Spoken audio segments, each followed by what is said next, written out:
por ahí.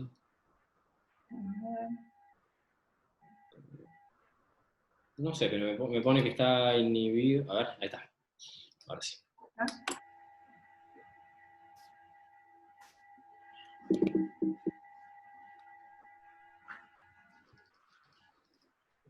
¿Se ve bien ahí?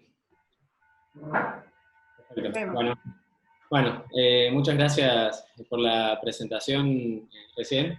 En primer lugar, bueno, quiero empezar por agradecer a la diputada Brenda Austin que me convocó en especial para este espacio, que creo que es muy relevante para, como decía recién Ramón, para la consolidación y el crecimiento del partido a lo largo y ancho de la provincia. Tenemos referentes concejales seguramente y concejalas, legisladores y tribunos de cuenta del interior. Vi por ahí un montón de lugares como Santa Eufemia, Ordóñez, Isla Verde, Pilar. Es como un lujo para nosotros, o bueno, por lo menos para mí, tener la posibilidad de compartir con tantas personas con las que además tenemos una afinidad en relación a la mirada política de problemas sociales.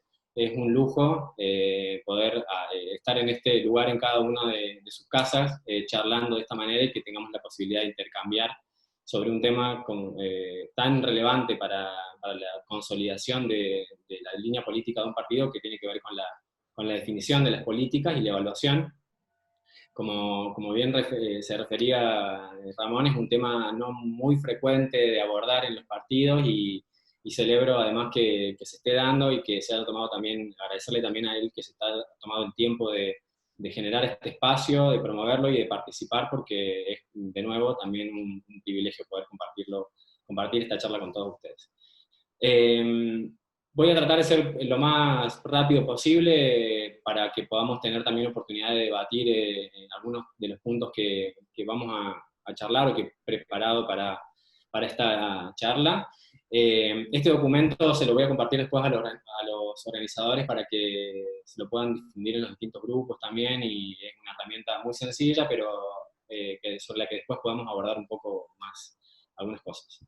Bueno, por ahí, para ponernos todos de acuerdo en relación a lo que significa una política pública, que Ramón recién mencionó unas cuantas que se llevaron a cabo en la última gestión de la ciudad, para entender qué es una política pública, porque eso tiene distintas formas de verse dependiendo del lugar en el que esté. No es lo mismo, no es la misma responsabilidad en relación al diseño de política pública por ahí que tenemos en los consejos deliberantes o en las legislaturas o el que tiene el Congreso de la Nación, porque los niveles de gobierno implican que cada uno se tenga que ocupar de problemas que se refieren a la sociedad, pero de distinto orden.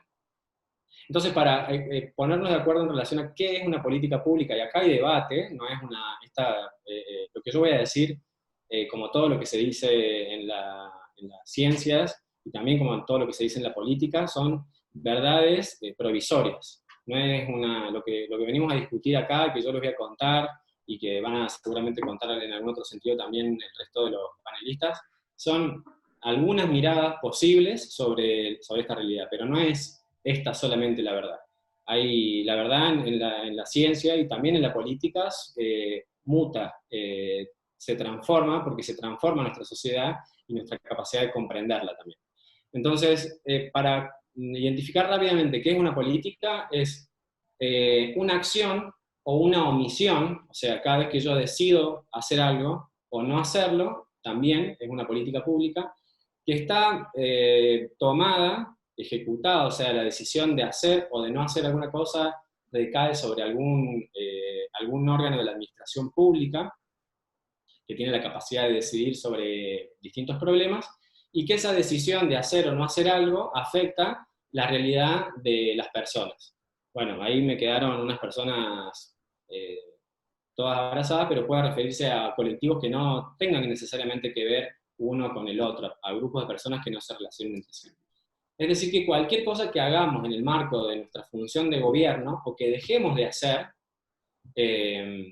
yo recuerdo la primera intervención del intendente Mestre en la inauguración del primer parque educativo, en relación a la necesidad de que lo urgente no nos quite de vista lo necesario, Y eso significa una cosa muy importante en la consideración de las políticas públicas, es que lo que dejamos de hacer, lo que decidimos no hacer, también es una política pública. Y ahora les voy a mostrar cómo eso se puede ver en un ejemplo también. Pero la pregunta más importante en realidad de este debate es ¿por qué son importantes las políticas públicas? Y bueno, principalmente porque se refieren a lo que mencionaba al final, que es, hay una realidad social que implica, que compromete a distintos grupos de personas, vecinos de una ciudad o de una comuna, habitantes de una provincia o los habitantes o todos los ciudadanos de la República Argentina, que están sometidos de alguna manera a asimetrías que tiene la realidad social. No todos desempeñamos nuestra función y hacemos nuestras tareas y vivimos nuestra vida de la misma manera. Cambian las condiciones. Entonces, esas condiciones en la sociedad tenemos que reconocer que son injustas y que estamos ante la presencia de un montón de asimetrías que el Estado tiene la responsabilidad, y nosotros como hacedores de las políticas públicas tenemos la responsabilidad de comprometernos a trabajar para que esas asimetrías, esas situaciones de malestar, de baja calidad de vida a las que están sometidos algunos de nuestros conciudadanos, no existan más. Para poner un ejemplo que muestra esta asimetría tan feroz que tiene la sociedad y el mercado en particular, que sobre el mercado el Estado tiene la responsabilidad de regular, porque el mercado es imperfecto y está lleno de fallas que el Estado viene a corregir. Por ejemplo, esta que la pongo solamente de manera ilustrativa, pero que representa una falla muy fuerte del mercado, y que se refiere a la brecha de género, a la diferencia que el mercado hace cuando le paga un salario a una mujer que ocupa una responsabilidad equivalente a la de un varón y que está igualmente educada. En nuestro país gana el 35% menos que ese varón, que está igualmente educado, que tiene la misma experiencia en el sector profesional, que trabaja, no en la misma empresa, pero en el mismo sector, que vive en la misma provincia, es decir, que tiene un montón de condiciones iguales y la única condición que cambia es que es mujer. Bueno, el hecho de ser mujer hace que gane 35% menos. Esa es una muestra de una de las asimetrías más violentas por ahí, por así decirlo, digamos, a las que estamos permanentemente expuestos. Y otro punto importante que tiene que ver con por qué tenemos que diseñar políticas públicas y por qué es importante que pensemos la manera a través de la cual diseñamos políticas públicas, que tiene que ser un rol activo, en el sentido en el que lo planteó al principio Ramón, de buscar atacar alguna problemática particular o resolver un problema particular, y en el diseño de esa política, que probablemente el resto de los expositores puedan aportar un poco más en este tema que yo, quiero referirme esencialmente a la relación que hay entre cómo las políticas públicas y lo que yo puse acá como lo político, que en realidad es por qué hacemos lo que hacemos, por qué decidimos como partido apoyar una iniciativa, asumir como propia una iniciativa, una problemática o digamos, un proyecto, ya sea para una ciudad, para la provincia o para el país. ¿Por qué hacemos eso? ¿Para qué militamos? Y bueno, fundamentalmente lo hacemos porque queremos transformar esa realidad que vemos que es injusta. Muchos entramos a militar por distintas razones, porque queríamos que hubiera más seguridad en la provincia y queríamos comprometernos en relación al diseño de herramientas para mitigar la inseguridad. Algunos nos comprometimos porque nos gusta mucho la educación y creemos que la educación es una forma de transformar la realidad de las personas. Las motivaciones que tenemos para estar dentro de este espacio son muchísimas, pero seguro están vinculados a que tenemos una sensibilidad social distinta. Somos capaces de hacer esto que el kirchnerismo, de lo que el kirchnerismo se apropió, que es la empatía. No existe político sin empatía. No es posible que cualquiera de nosotros cumpla nuestra función en el marco de una tarea encomendada políticamente si no tenemos empatía con el entorno en el que estamos desarrollándonos, si no sabemos comprender y descifrar lo que está pasando, lo que está sufriendo o lo que no está ocurriendo en algunos lugares. Entonces, decidir qué tipo de políticas queremos hacer determina nuestra identidad, pero no nuestra identidad solamente como militantes de la Unión Cívica Radical, sino determina la identidad de nuestro partido. Lo que hacemos a través de las políticas públicas que implementamos y que impulsamos desde el Consejo Deliberante, desde un tribunal de cuentas o desde el gobierno, de los distintos gobiernos a los que podamos acceder o lugares de poder a los que podamos acceder, es tratar de resolver un problema que está presente y que nos ha llevado a estar en ese lugar. Y fíjense cómo si yo me pongo algunos ejemplos de áreas en las que podríamos diseñar o en las que además se han diseñado muchas políticas públicas y podemos identificar claramente cuál es la mirada del radicalismo en relación a los derechos humanos, que ha sido apropiado, semi-apropiado por parte del kirchnerismo en su segundo gobierno fundamentalmente, pero nadie puede negar el rol determinante que tuvo en relación a la consolidación, a la configuración del sentido de los derechos humanos que tuvo el radicalismo en la historia de nuestro país. Nadie podría negar de ninguna manera que el radicalismo fue clave en la sustanciación de los juicios de lesa humanidad y de la condena de los responsables del peor golpe de Estado que ha sufrido nuestro país. Entonces, el hecho de que nos hayamos decidido como partido que esa era una línea política que teníamos que seguir, constituye nuestra identidad. Nosotros no podemos ahora, como radicales, hacer oídos sordos a los problemas vinculados al tratamiento de los derechos humanos que están ocurriendo en el país, que de hecho no lo estamos haciendo, afortunadamente estamos reclamando todas esas cosas que en otro momento también se le reclamaban al gobierno de Cambiemos. En derechos civiles ni hablar. La discusión en relación al divorcio, el matrimonio igualitario, la posición del radicalismo en esos puntos fue clave, fue decisiva. En educación, la cantidad de inversión que en relación a la educación nacional, pero a la educación universitaria en particular hizo Irigoyen, fue determinante para la consolidación del sistema científico-tecnológico argentino.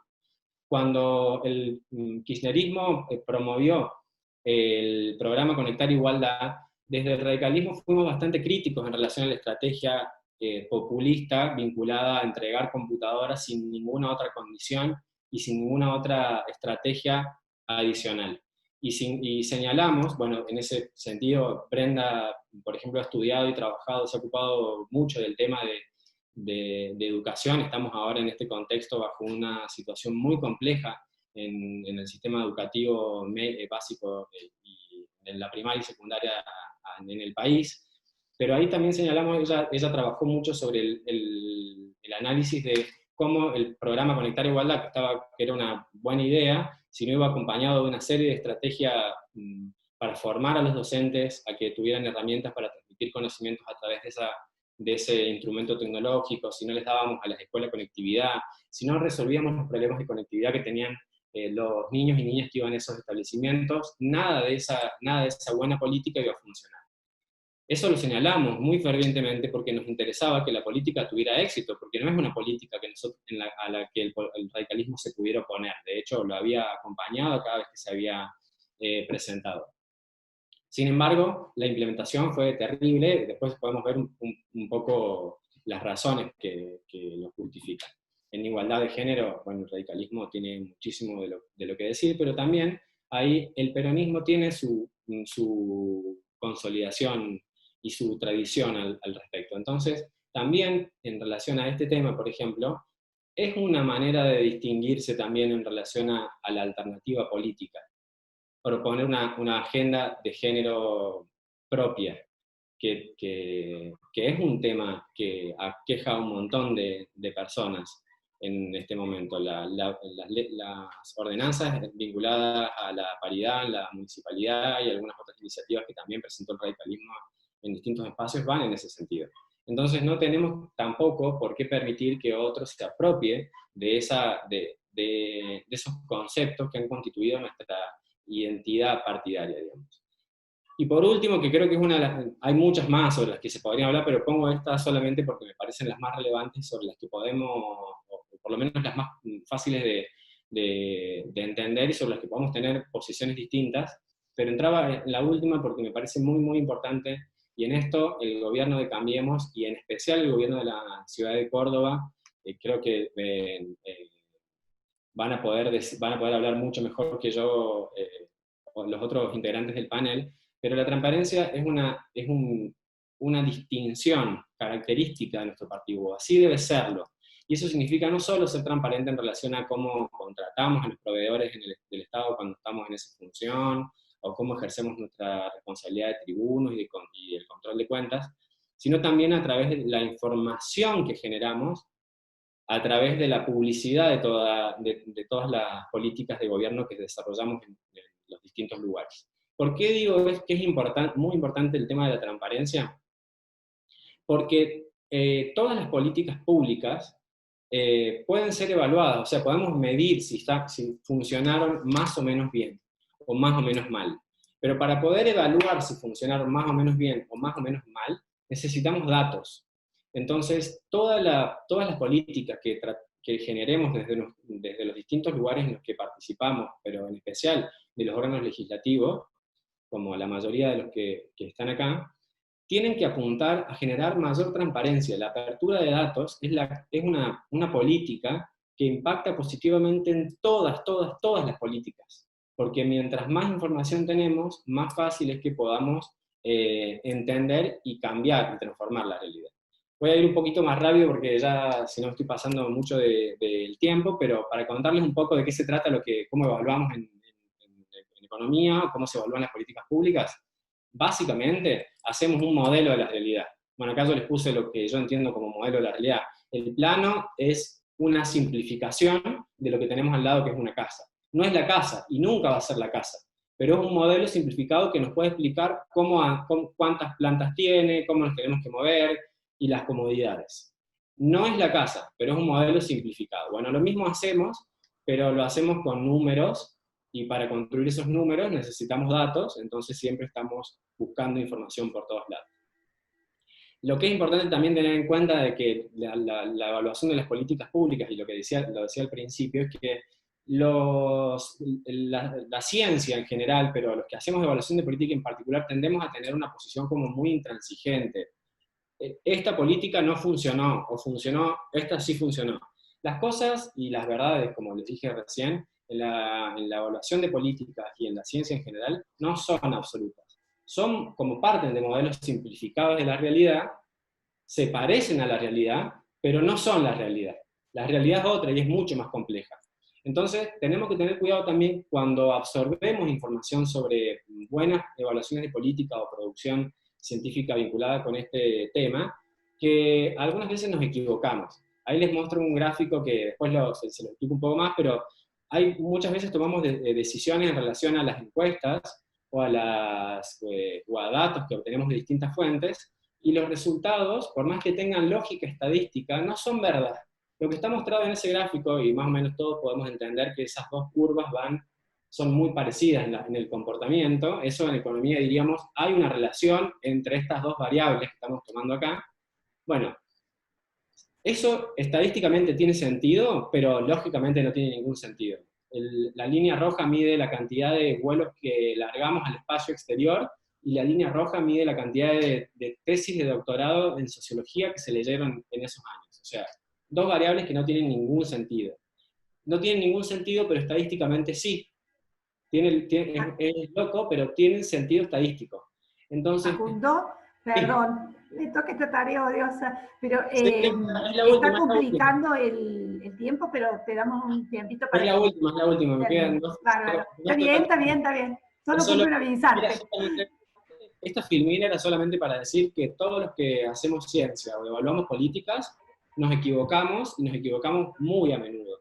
Entonces no hay que confiar ciegamente en nada, era simplemente para ilustrar un poco eso, y que para que no nos equivoquemos tanto, tenemos que tener mejor información, así que ahí Julia ha hecho muchísimo trabajo en la MUNI, que lamentablemente este gobierno tiró para abajo, pero que tenemos que hacer el esfuerzo por sostener. Así que bueno, eso era todo. Quería agradecerles de nuevo a Brenda y a Ramón por la invitación, y bueno, ahí están mis datos por si alguno o alguna quiere más información o charlar sobre algún tema, estoy a su disposición. Muchas Bueno, gracias. muchas gracias, Facundo. Excelente. Gracias. Julieta, a ver, no sé si está liberado el micrófono de Julieta.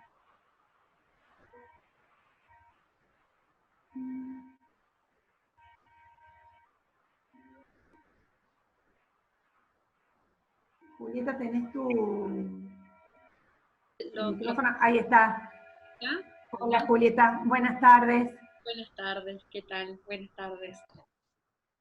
Bueno, este espacio es tuyo. Perfecto. Bueno, voy a compartir pantalla también y aprovecho en paralelo para, por supuesto, agradecer la invitación a Ramón, a Brenda. A ver, vamos acá, me parece que estoy por acá, compartir. Compartir. Sí, aquí estamos. Se ve bárbaro. Bárbaro, bien.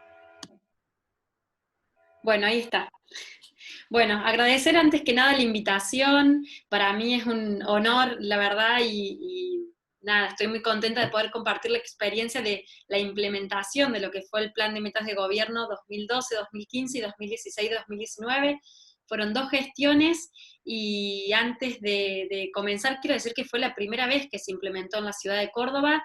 Esto fue algo inédito, histórico para la ciudad de Córdoba porque no había un precedente similar al respecto y también en paralelo significó algo también muy naciente a nivel nacional.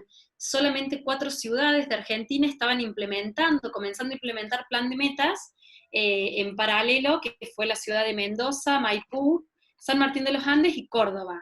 Eso significó un desafío enorme porque no contábamos con otros antecedentes como para poder comparar o atraer aprendizajes de otros lados. Así que bueno, habiendo dicho esto, voy a comenzar hablando de qué es un plan de metas. Muchos se preguntan, ¿qué es un plan de metas? ¿Para qué sirve un plan de metas? Y básicamente un plan de metas constituye una herramienta de gestión, de planificación interna y también de rendición de cuentas y de participación ciudadana para con el vecino, que por supuesto mejora la efectividad para lo que es la formulación, la ejecución y la medición de las políticas públicas a las que un gobierno se compromete a prestar en un periodo determinado de tiempo. Para el caso de la Municipalidad de Córdoba, bueno, 4 años de gestión, que le toca abordar en ese entonces al doctor Ramón Javier, como todos saben. Entonces, básicamente, ¿qué aporta esta herramienta? Lo que tiene que ver dentro de la institución con la Municipalidad de Córdoba fue lo que es la planificación y la gestión, y lo que tiene que ver con la vinculación y con el ciudadano, mayor transparencia, mayor control, rendición de cuentas y participación ciudadana. Eso es básicamente el valor que agrega esta herramienta puntual. ¿Cómo surge en la ciudad de Córdoba? Bueno, creo que es loable destacar que surge mediante la iniciativa de la Red Ciudadana de Nuestra Córdoba, es quien impulsa la Ordenanza 11.942, mediante la cual se instituye el Plan de Metas en la ciudad de Córdoba. ¿Con qué objetivo? Con el objetivo de aumentar los niveles de transparencia, de participación ciudadana que devenían de gestiones anteriores, de un modelo más cerrado, más estático de gestión de gobierno, orientándose a un tipo de gestión más moderna y mucho más abierta. Entonces, en el 2011, un poco la historia cuenta esto: en 2011 se aprueba por unanimidad en el Consejo Deliberante por todos los bloques esta ordenanza, pero que le toca enfrentar por primera vez en la gestión que inicia Ramón en diciembre de 2011, digamos. Bueno, estas redes que impulsan, no fue la única en la ciudad de Córdoba, son grupos de acción colectiva, de organismos no gubernamentales que están conformados por representantes de universidades, de colegios profesionales, de empresarios, de referentes vecinales, pero tienen un precedente en otras redes, como lo fue en Córdoba la Red Ciudadana Nuestra Córdoba, en lo que es a escala internacional, la Red Latinoamericana de Ciudades y Territorios Justos, Sustentables y Democráticos, que está conformado por más de 70 ciudades en más de 10 países de América Latina. Sin embargo, apenas entre 30, luego subió a 40 el número de ciudades que implementan un plan de metas. Y a escala nacional, el precedente que tiene la Red Ciudadana Nuestra Córdoba fue la Red Argentina por Ciudades Justas, Democráticas y Sustentables, que lo acompañan estas otras ciudades que al inicio le comentaba, que estaban comenzando a implementar plan de metas: Maipú, Mendoza, San Martín de los Andes. Luego ahora incorporaron Rosario, Resistencia, algunas otras, pero son aún muy poquitas y todavía es muy incipiente. Bueno, el contexto político, como les comentaba, había sido ante un cambio de gestión y de color político, donde antes había sido la gestión de Giacomino, y bueno, entonces no se contaba con ningún tipo de información mediante la cual afrontar y desarrollar un plan de metas de estas características, porque la verdad es que conseguir datos y conseguir información era muy, muy difícil. En ese sentido, bueno, ¿cuáles eran los antecedentes locales con los que nos enfrentamos? Lo que establecía la Carta Orgánica Municipal en el artículo 1, 9 y 20, que básicamente habla de brindarle al vecino y al ciudadano la posibilidad de participar conjuntamente con el municipio en definir cuáles son las necesidades y las prioridades, en permitirles participar en el control y gestión de los servicios, y en el derecho de ser informados, de informarse, eso básicamente. Por otro lado, también había antecedentes asimilables, no específicamente idénticos, en lo que tiene que ver los planes estratégicos que había desarrollado la gestión de Martí, la gestión Mestre anterior, y los institutos de participación de los vecinos, de los ciudadanos, conformados mediante diferentes ordenanzas, como son los centros vecinales, el presupuesto participativo y las juntas de participación vecinal, que todo esto, digamos, era como las bases que sentaban, ¿no?, para la participación ciudadana de un plan de metas. Eso era como lo que se contaba con antecedentes locales. Sin embargo, en cuanto a aspectos metodológicos, estábamos prácticamente que comenzando desde cero. Entonces, ¿qué se hizo? Bueno, primero se tomó como base lo que decía la ordenanza, que en términos generales decía que como mínimo el plan de metas debía contener cuáles eran los lineamientos estratégicos, cuáles iban a ser los objetivos por un periodo de 4 años de gestión, cuáles iban a ser esos indicadores que se iban a utilizar para medir cada una de esas metas que se orientaban a los objetivos, pero no establecía ninguna guía, ningún manual, ni pautas. En paralelo, la ordenanza en términos generales establece que uno, al iniciar el mandato del intendente electo, a los 120 días corridos de que asume, tiene que presentar su plan de metas, con posibilidad de prórroga de 30 días más. Cabe mencionar que entiendo que la gestión actual no lo ha presentado, escudándose en esto, bueno, no sé, de la pandemia y de lo que fuese, pero el plan de metas, cabe mencionar que terminamos culminando de las 2 gestiones, está publicado con toda la información en el portal de gobierno que dejó con todo el trabajo que hizo la gestión. Bueno, eso al margen. Asimismo, la ordenanza establece que antes del 10 de marzo de cada año debe presentarse un informe de cumplimiento anual de cómo van avanzando estas metas. El Consejo Deliberante es el órgano contralor que tiene la responsabilidad de convocar una audiencia pública donde el intendente presenta de manera informativa cuáles son los avances de cada una de estas metas. Y bueno, cabe aclarar que luego de cada una de estas audiencias públicas, el equipo técnico toma esa información y la remite a todas las secretarías o a sus respectivas áreas para poder ampliar esta visión de gestión, para poder rever las metas, haciendo facultad de la flexibilidad que tiene esta herramienta. Que quiero destacar un poco esto porque al momento de enfrentarnos al desafío de trabajar con esta herramienta, nos reunimos con los equipos técnicos también de San Pablo, de Brasil, que lo estaban aplicando, y ellos lo tomaban un poco más inflexible a esta herramienta en lo que tenía que ver que si tenían X cantidad de metas, luego en el transcurso de los años no iban incorporando metas. ¿Qué tenía eso de bueno y qué tenía de malo? Lo bueno es que para el vecino había solamente una cantidad de metas que la podían seguir quizás un poquito más fácilmente. Lo malo es que un montón de metas importantes que iban surgiendo por necesidades de que las ciudades cambian, de las que las necesidades del vecino se van modificando, van siendo cada vez más en una ciudad como la de Córdoba, tan grande, quedaban un montón de metas fuera digamos, del plan de metas, obviamente ejecutando recursos que quedaban fuera de una herramienta de planificación tan importante como era el plan. Bueno, en ese sentido nosotros tomamos facultad de esta flexibilidad y tomábamos mucho en cuenta lo que se comentaba en cada una de las audiencias públicas en las que participan los diferentes vecinos, los diferentes representantes de universidades, de estas redes de la sociedad civil.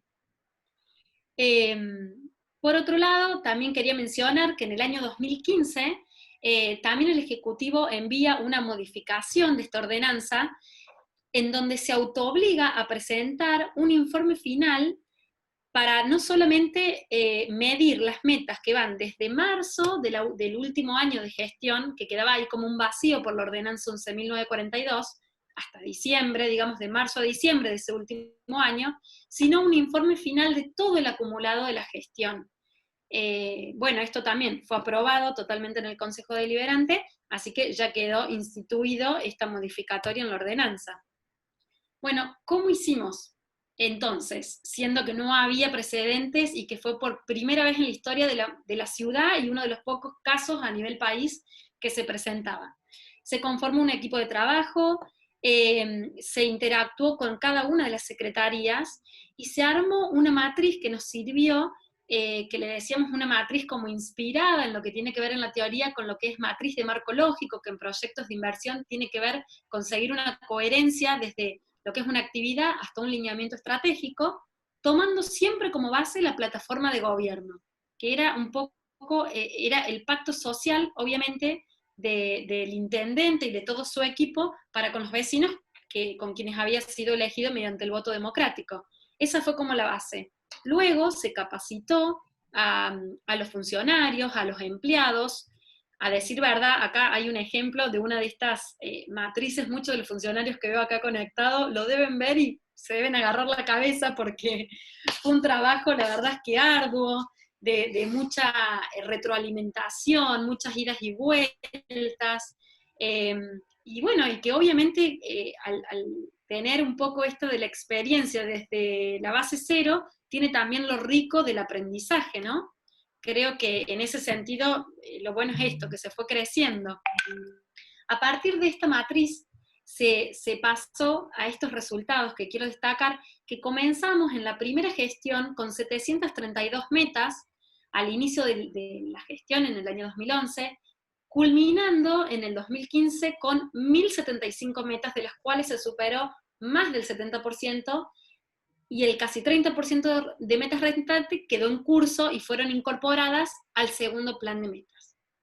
Acá hubo un parate, porque, bueno, digo un poco esto, la cantidad de metas, ¿no?, que había para seguir, que tiene que ver con el aprendizaje que voy a destacar y con todos los cambios que tuvo este segundo plan de metas.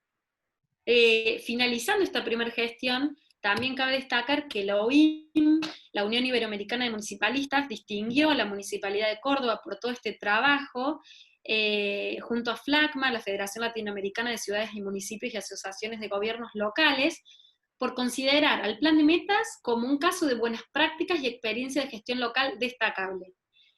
Fue una palmadita que creo que sí, digamos, ayudó mucho a la gestión a decir, bueno, vamos por buen camino, hay que seguir, y recogimos el guante con todos los aprendizajes, con todos los errores, con todos los aciertos, y afortunadamente enfrentamos, digamos, el segundo plan de metas en esta segunda gestión, 2016-2019.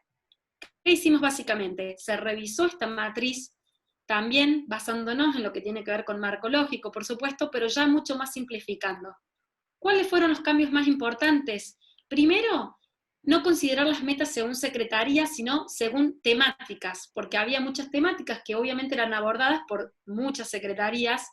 Por otro lado, tratar de descartar Julieta, perdón, estás en el horario, así que te voy avisando. Bueno, acelero. Perdón. No, gracias. Yo me cuelgo, si no me voy. Tengo mucho para contar. Bueno, se resumió en lo que tenía que ver con dar más impulso a todo lo que es estratégico y de impacto mayor al ciudadano. En ese sentido, se redujo de 1075 metas a 400 metas este segundo plan, y la estructura quedó conformada de esta manera, por lineamientos estratégicos, componentes, objetivos, y se incorporó algo muy importante que creo que es lo que se dejó como base a las siguientes gestiones, que es una línea base, cosa que no tuvimos cuando asumimos, que es decir, bueno, una meta, ¿con qué lo comparo? Esto fue lo que se incorporó en la segunda gestión y lo que quedó ahora obviamente muy establecido. No se me ven acá son 4 lineamientos de gestión que quedó este segundo plan de metas, lo digo verbalmente: Córdoba competitiva, Córdoba equitativa e inclusiva, Córdoba sustentable y desarrollo institucional. Estos lineamientos estratégicos, como decía Ramón al inicio en la apertura de esta reunión, tienen que ver con un trabajo intenso que hizo el IPLAN, el Instituto de Planificación Municipal, conjuntamente con la Secretaría de Desarrollo Estratégico, que lideraba en ese entonces Juan Giunta, y a partir de ahí se inicia este segundo plan de metas, sentando las bases para todo lo que viene. ¿Cuál fue el gran salto de calidad? Creo que tengo que destacar cuando se crea la Secretaría de Modernización, Comunicación y Desarrollo Estratégico, que lidera también Marcelo Cosar, legislador, no sé si está por ahí, no lo vi, pero a partir de ese entonces hubo un salto importante de calidad porque el plan de metas se pone en línea y se crea un sistema web único, especial, para hacer el seguimiento de cada una de las metas, y esto es algo que otras ciudades no lo han hecho, y el código que se utilizó está totalmente abierto. Fue un gran trabajo que hizo el equipo de Andrés Vázquez, de Facundo Barrio Nuevo, también, bueno, muchísimos amigos, compañeros que nada, lo quería destacar también. Y también lidera a partir de acá Laura Massari, una gran amiga que continúa con todo este trabajo y hace un trabajo muy importante del plan de metas, vinculando todas las metas a lo que tiene que ver con los objetivos de desarrollo sostenible, dándonos cuenta de que de todas las metas había 16 de los 17 ODS que estaban vinculados a esta Agenda 2030, por lo cual creo que el trabajo fue intenso y, bueno, fue valorable. Este es un poco un print de pantalla de la carga que hacían los funcionarios para cada una de las metas, había un responsable de cada área. Y, por último, y para finalizar, como cierre y desafíos, quería destacar que se cumplió en tiempo y forma cada uno de los años, desde el 2011 hasta el 2019, en cada una de las presentaciones de los planes, de las mediciones anuales y de las audiencias públicas, incorporando todas las visiones de los vecinos, y como desafío se deja seguir vinculando este plan de metas, que es una herramienta muy valiosa, con el presupuesto, incorporar medios de verificación. Se alcanzó a georreferenciar muchas de las obras que tenía el municipio para que los vecinos puedan seguir cada una de estas metas en donde estaban georreferenciados. Creo que un desafío importante es poder escalar y contagiar que implementen otros niveles de gobierno, sea a nivel provincial y a nivel nacional, que tengan su plan de metas que no lo tienen. Poder también realizar con mayor frecuencia esta medición, que no sea solamente a nivel anual, si bien nosotros en el municipio lo hacíamos más de continuo, la publicación era a nivel anual, y que existe una participación en línea. Bueno, aceleré, disculpen si por ahí con la aceleración no se entendieron algunas cosas, pero queda abierta a preguntas, y bueno, agradezco el espacio. Muchas gracias. Bueno, gracias, Julieta. Yo sentía en todo, porque el año pasado para las elecciones me leí todo lo que pude. Así que hacía así por cada cosa que hacía, pero es porque lo leí todo lo que pude, toda la información que llegó del municipio, me metí y leí todo lo que pude. La verdad, felicitaciones. Gracias, bueno, muchas gracias. En serio, un gustazo escucharte. Bueno, ahora tenemos la oportunidad de escuchar al diputado Fabio Quetlas.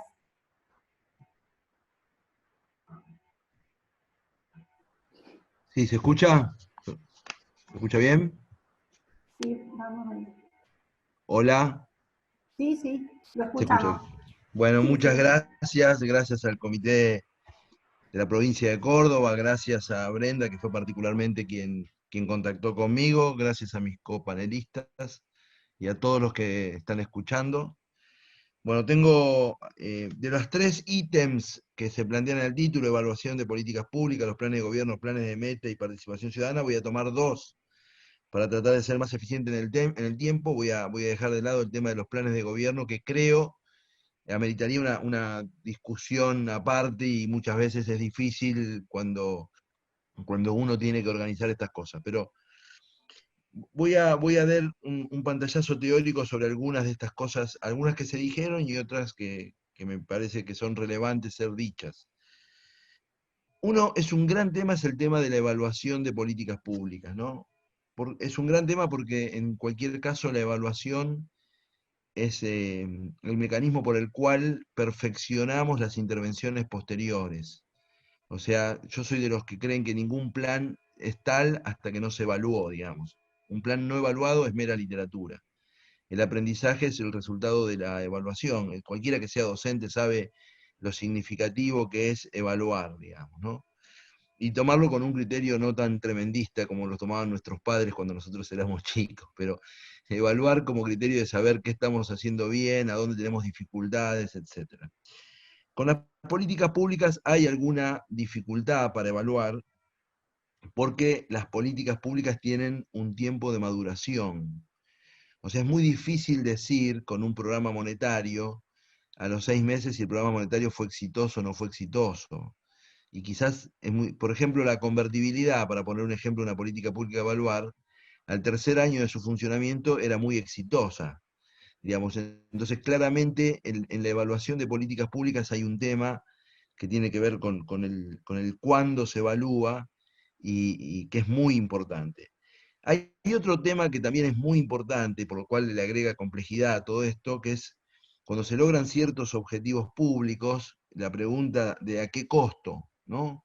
Nosotros decimos, bueno, colocamos un satélite en órbita, entonces sale en central de televisión, y todos nos ponemos contentos porque hay muy pocos países que ponen un satélite en órbita, y simboliza el esfuerzo de la ciencia argentina, y nos imaginamos al trabajador del INVAP o de lo que fuera, forzadamente. Pero digamos, si yo dijera colocar un satélite en órbita argentino, y hay un satélite en órbita que está colocado que es español, y a nosotros nos salió 10 veces más, y soy el auditor de ese proceso, digamos, más allá de la celebración científica, uno debería decir a qué costo se consiguen ciertos objetivos públicos, parece una cosa importante. Y por último, en esto de la evaluación, yo quiero destacar que hay objetivos públicos que logran grandes resultados en materia de política pública que son contradictorios con los resultados de la competencia política, y entonces a nosotros, a los que nos dedicamos a la política, nos pone en una situación compleja. Voy a dar un ejemplo que justamente tiene que ver con Córdoba, y lo voy a hacer para destacar la figura de una persona a la que admiré mucho. La política fiscal de Ramón Mestre Padre, que enderezó a la provincia de Córdoba de una catástrofe que había heredado, desde el punto de vista de la evaluación de políticas públicas no merece el más mínimo reproche. Una provincia incendiada que es entregada en una situación fiscal ordenada. Ahora, todos sabemos que, y esto lo puedo decir, acá está el hijo, pero que merece debates entre nosotros mismos, y aún debates bien intencionados, si la intensidad de la política fiscal que le permitió a la provincia de Córdoba recuperar soberanía sobre su administración no fue parte de los problemas de la competitividad política del radicalismo. Cuando evaluamos políticas públicas, no somos auditores, yo no me pongo nunca en el plano de un auditor técnico imparcial, y enfrento esta dificultad y la pongo a consideración de ustedes, porque reconozco en ustedes la condición de colegas políticos, de los cuales usamos instrumentos técnicos para hacer política, en el mejor sentido del término. El caso inverso de eso, uno lo podría tomar, es el caso de la inversión de decenas de miles de millones de pesos en el programa Fútbol para Todos, que en algún momento yo dije, che, ¿no se podía haber resuelto más fácil subsidiando el abono de las personas? Que yo, uno me dijo, me paró y me dijo, subsidiando el abono no puede pasar toda esa publicidad fascista que se está pasando. Dice, entonces eso es baratísimo si le permite ganar la selección. Entonces hay un problema porque las políticas públicas no son políticas empresariales, porque la empresa no somete su management a consideración cada 4 años.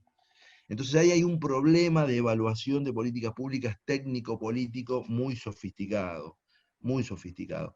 Y quiero decir, yo me he dedicado bastante tiempo en mi vida a evaluar políticas públicas, esto voy a dialogar con algunas de las participaciones de mis dos colegas que me antecedieron de excelentes exposiciones, que no todos los instrumentos, sino todos los modos que sirven para una localidad de 5.000 habitantes o de 10.000 habitantes o para una ciudad, puede servir para una provincia o para una nación, etcétera, porque, primero porque, por la complejidad de la administración, y segundo porque hay procedimientos que no se pueden instrumentar fuera de ciertas escalas. O sea, yo soy de los que creen, bueno, el ejemplo típico es el plan estratégico participativo, ¿no? Lo sacás de la escala de la ciudad, lo destrozás. En Santa Fe quisieron hacer una cosa de plan estratégico participativo, tiraron una cantidad de guita. Es imposible, porque ponen un nodo y le digo, ¿y el tipo que vive a 120 kilómetros qué hace? No, no, bueno, tenemos el nodo Rafaela, te dicen, no sé, esa es una modalidad de intervención que es adecuada a una escala y por lo tanto, y no es adecuada a otra.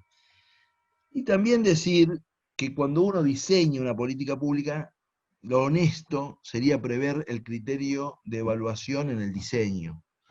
O sea, no improvisar después un criterio de evaluación.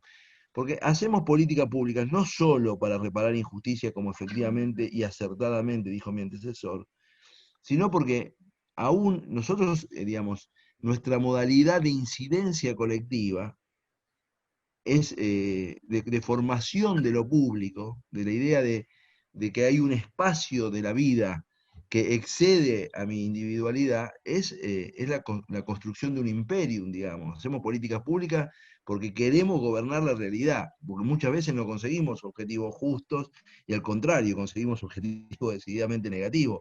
Digamos, pero sin embargo, todas las sociedades tienen una pulsión por autogobernarse en tanto reconocen su capacidad de incidencia en la realidad.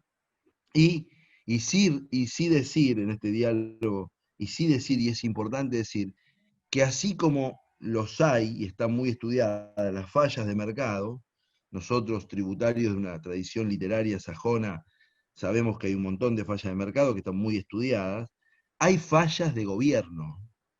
O sea, no es que toda intervención pública repara una falla de mercado y acierta siempre.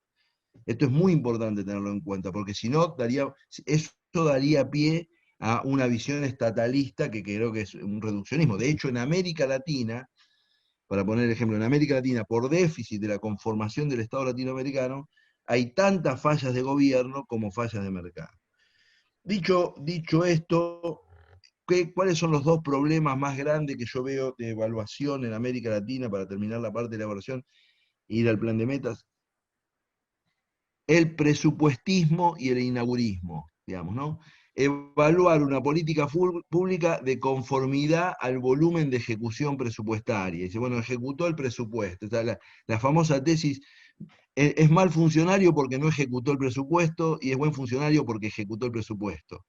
Un absurdo absoluto sin establecer una relación entre el presupuesto y los objetivos materiales que deben lograrse, ¿no? Esta idea de que llega septiembre o octubre y hay alguien que le dice a los funcionarios empiecen a gastar porque si no, no van a poder el año que viene reclamar presupuestariamente, etcétera, y se producen esas compras que después hay que explicarlas, etcétera. Y el inaugurismo, ¿no? Esta idea de darle visibilidad a las políticas públicas. Por supuesto que soy un defensor de que el Estado pueda exhibir con calidad el resultado y los procesos con los cuales incide. Pero el inaugurismo, y yo acá yo soy del Gran Buenos Aires, lo puedo decir a ciencia cierta, digamos, el inaugurismo es una enfermedad que ha deteriorado el diseño de políticas públicas de una manera. O sea, esa idea, voy a contar un ejemplo también de corto, ahora cortito. María Eugenia Vidal se propuso, y lo dijo en la campaña, se propuso no crear ningún hospital nuevo y renovar las guardias de unos 60 hospitales a nivel provincial, etc. Lo exhibió, lo dijo, y de hecho, quiero decir una cosa, inauguró las guardias de los 60 y pico hospitales que se había propuesto. O sea, desde el punto de vista de la evaluación de políticas públicas, no sé, no estoy en el detalle, pero podría decir muy bien, de 6 para arriba. Y bueno, pero sin embargo ahora enfrenta una vulnerabilidad política, porque ahora vamos a hablar por qué. Porque le dicen, durante su gestión no se inauguró ningún hospital, como si hubiera sido genial inaugurar hospitales faltos de equipamiento, o donde no hay una correlación entre la demanda, o lo que fuera, ¿no? Bueno, es un gran tema, el inaugurismo y el presupuestismo. Yo impulso, porque creo que uno de los problemas de la cultura política más graves de la Argentina es es despreciar, digamos, a la burocracia pública, es como un deporte nacional, el desprecio a la burocracia pública.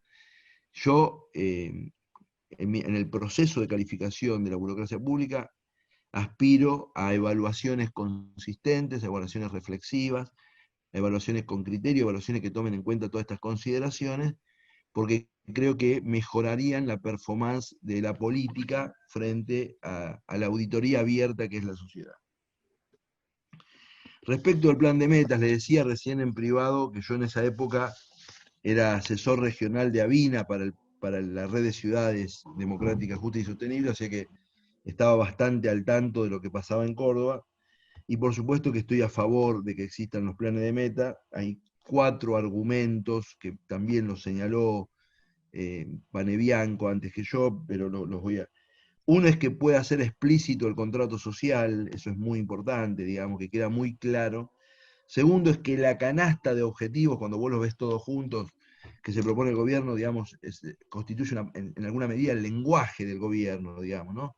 No es tener una medida progresista, no tener una medida urbanística, no, sino que hay una canasta de medidas que expresa el sentido, favorece la cultura de datos. Ustedes, y acá voy a hipervalorar el proceso de toda América Latina, pero el de Córdoba, esto se hacía en el momento en que estaban dándole un mazazo al INDEC, digamos, ¿no? O sea, para dialogar con el momento histórico, y cumple un rol pedagógico fundamental, porque el plan de metas es un demostrativo cabal de que uno no se propone algo hoy y el lunes lo tiene, digamos, ¿no? El plan de metas muestra, exhibe la complejidad y la conflictividad implícita en todo proceso de decisión política, conseguir el presupuesto, abrir una licitación, dialogar con los vecinos, etc. El bailongo que es entre tener una idea constituida como meta y materializarla. Dicho esto, voy a detenerme con sinceridad y probablemente con algún poco de... Voy a tratar de evitar ser antipático, pero también voy a ser sincero. Yo soy una persona que mi experiencia profesional me ha hecho poner enorme cantidad de reparos sobre la palabra participación. Como diría alguien, escucho la palabra participación y echo mano a la cartera, ¿no? ¿Por qué? No porque sea una persona que no quiere que la gente participe, ni mucho menos. Primero diferencio el término participación de la participación fetiche. No siempre cuento, si yo voy a escuchar una conferencia, que el señor que dicta la conferencia, la dicta en lituano, ¿estuve en la conferencia o participé de la conferencia? No, apenas estuve, participar, no entendí nada de lo que dijo el tipo. Bueno, muchos aspectos de participación pública se parecen al lituano, quiero decir. Yo he estado, no me lo contó nadie, yo he estado en debate sobre la navegabilidad del río Paraná, levantando la mano peluquero, odontólogo, bueno, no importa. Y el señor consultor tratando de traducir la complejidad de la navegabilidad del río Paraná al peluquero y siendo infiel a sí mismo, la idea de que esa traducción ya era muy distorsiva. Ese es un problemón muy grande, que lo voy a tratar de señalar porque es uno de los problemas públicos más grandes que enfrenta Occidente, no Argentina, no América Latina, Occidente. Nosotros estamos en un estatus de la civilización en que no aceptaríamos que grandes decisiones no cuenten con un poco de nuestra participación, ¿no? Supongamos que a 100 kilómetros de tu casa van a poner una central nuclear. ¿Te gustaría enterarte antes, que alguien te diga cuáles son los riesgos que puede haber? No sé, alguna cosa. Por un lado, o sea, toda la sociedad occidental, por un montón de motivos, entre otros por fallos de nivel científico, etc., quiere ser parte de las decisiones públicas. Pero por otro lado, tiene un enorme cuestionamiento hacia las burocracias públicas porque las considera irresolutas frente a problemas que no tienen una intervención ejecutiva rápida. O sea, nosotros queremos tener la ejecutividad de China y la deliberación de Dinamarca, y parece ser que es imposible. Para tener la ejecutividad de China, no puede tener la deliberación de Dinamarca, y si tenés la deliberación de Dinamarca, que funciona recontra bien en Dinamarca, le digo, pero no tenés la ejecutividad de China. Y ese es un problemita, porque nadie lo pone blanco sobre negro. Entonces ahí hay un problema, porque no hay ningún... acá vamos a ir más a fondo. este dilema de la burocracia, lo que se llama dilema de la burocracia-participación, es un dilema que no es que enfrenta a Argentina, lo enfrenta a Alemania, lo enfrenta a Francia, lo enfrentan países cuyas burocracias son menos cuestionadas que las nuestras. A lo que se le suma, y no le queremos dar importancia, pero debemos darle importancia, lo que se llama el dilema de la complejidad.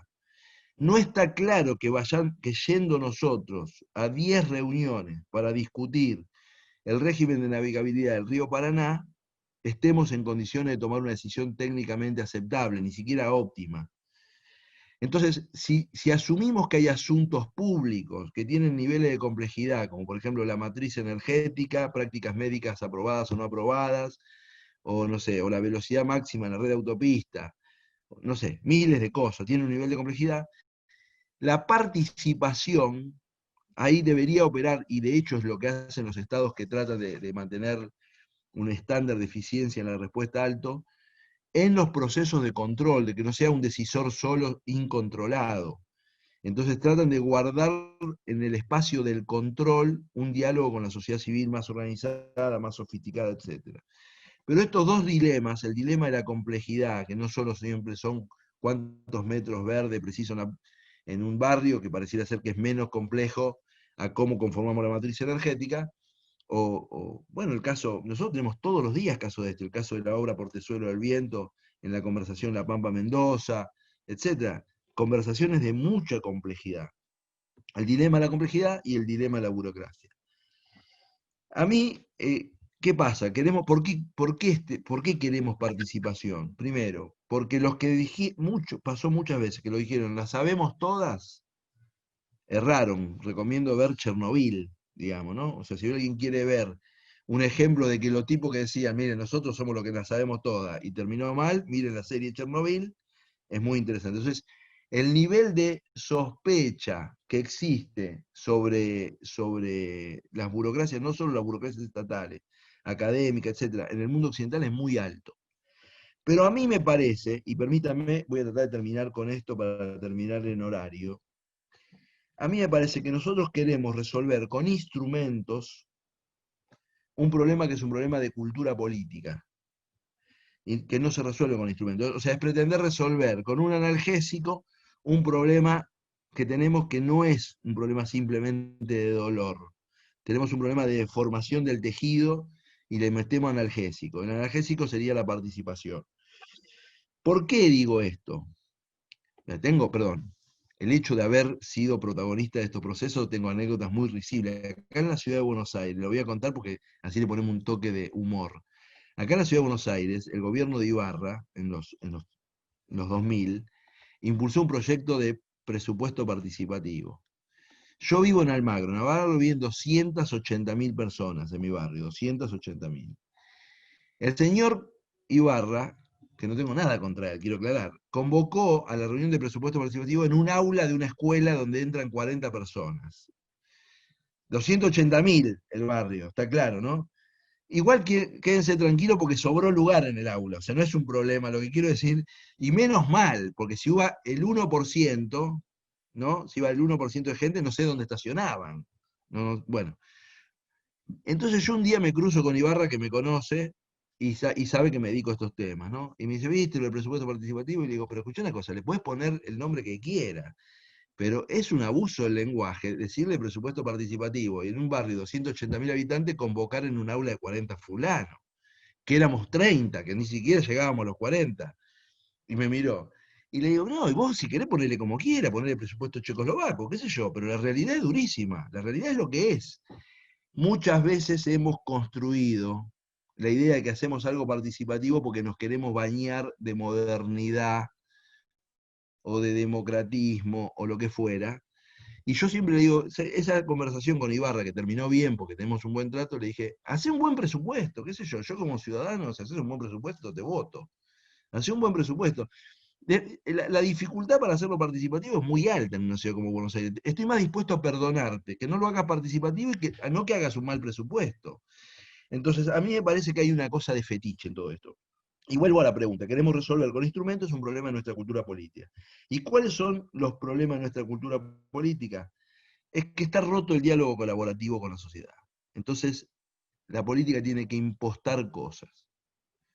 Entonces, ese es el punto. Cuando uno encuentra en una ciudad muy chiquita, abajo de 30.000 habitantes, chiquita, un intendente que es abierto, que es tolerante, que tiene capacidad de escucha, que está dispuesto, que está comprometido con su tarea, etc., no le hace falta nada. Hace participativo todo porque está de moda, porque lo de la WIN le venden algo, qué sé yo, pero no le hace falta nada porque no está roto el diálogo colaborativo, que a esa escala todavía puede materializarse de esa manera, y ustedes en Córdoba lo saben muy bien. En cambio, a nivel de grandes urbes metropolitanas, rota la confianza colaborativa entre sociedad civil, todo lo que se hace es para que parezca que nos ponemos de novio. Y entonces gastamos una cantidad de guita terrible, y de esfuerzo, y de tiempo de los funcionarios, y de cosas. ¿Por qué hemos llegado a esta situación? Muchas cosas, pero voy a decir 4. Una es que durante la vigencia de este tiempo democrático ha habido una cultura voluntarista. Quiero hacer esto del gobierno, lo propongo en la campaña electoral, voy y lo hago, o intento hacerlo, aunque choque, voluntarista. O sea, esa cultura voluntarista produjo muchos errores de política. O sea, la carencia de una lectura de procesos sistémicos y la política como imposición. Muchos problemas, voluntarismo. Bueno, 2, asociado a esto, desprecio de los procesos, ¿no? O sea, el decisionismo, ¿no? Aprendizaje, proceso, nada. Yo decido, yo soy un capanga, decido. 3, lo quiero decir acá porque es importante, el estatalismo. No, yo quiero hacer esto. Y yo le pregunto como asesor muchas veces, ¿para conseguir qué? Para conseguir esto. ¿Y si eso lo pudieras conseguir por una vía no estatal, lo harías? Pero si es por una vía estatal, el gol se lo gritan a otro, se lo anotan en la tabla de goleadores, anotan a otro, no anotan a Ketla, ni a Mestre, ni a Austin. Y digo, pero bueno, pero no, el Estado no es la mejor herramienta para todos los objetivos del mundo. Acá en el Gran Buenos Aires, los clubes de barrio hacen cosas fenomenales, que lo hacen muchísimo mejor que el Estado. Capaz que vos le das un pequeño subsidio al club de barrio y funcionan espectacularmente bien. Y no tenés que poner gimnasios municipales. Y entonces puse un ejemplo muy pedestre, ¿no? Pero quiero decir, pero el estatalismo es esa idea de que la única incidencia es la incidencia propia en el espacio público, no la incidencia concertada, ni generar incentivos para que sean empresas, familias, organizaciones sociales las que produzcan resultados públicos. Y después la desprofesionalización del Estado. Eso rompe el diálogo social. Si yo soy un ciudadano y no siento que el funcionario del área que habla conmigo me muestre una cierta suficiencia en cómo domina la agenda del área, ¿por qué tendría que confiar? Está roto el diálogo colaborativo, entonces inventamos cosas para recuperar el diálogo colaborativo, y yo lo que creo que hay que inventar es resolver estas 4 cosas. Yo quiero decir una cosa, la piedra angular de cualquier política pública consistente es que el gobierno tenga solvencia fiscal o un programa de razonabilidad fiscal muy potente. ¿Por qué? No por los argumentos neoliberales ni nada. Por 3 cosas bien concretas. Una, para enterrar a los muertos, para cortar el pasto y para cambiar las luces de la plaza del centro no se precisa gente muy calificada.